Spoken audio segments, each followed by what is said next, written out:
ou non regular. Os europeos xa están buscando como regular a inteligencia artificial. Mas que tería pasado se tivésemos regulado a ciencia?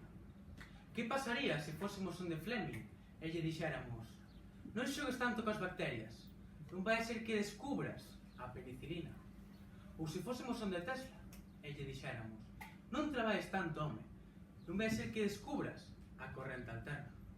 Ou se fósemos onde Gutenberg e lle dixéramos: tira que a imprenta, non vai ser que acabes co traballo dos copistas? Parecemos unha brutalidade, non si? Cantas vidas e, sobre todo, calidade destas vidas teríamos perdido? Os europeos sempre fomos uns expertos regulando, como na Casa da Polonia, 37 días para abrir un negocio, mentres que na Australia só 2.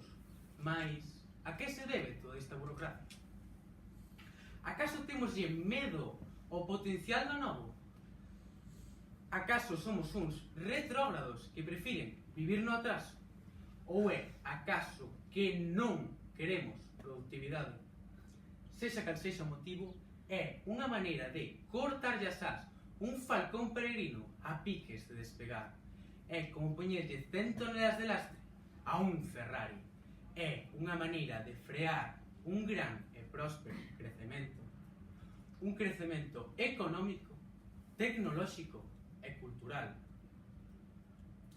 Cantas tarefas rutineiras serán automatizadas? Cantas vidas serán salvadas?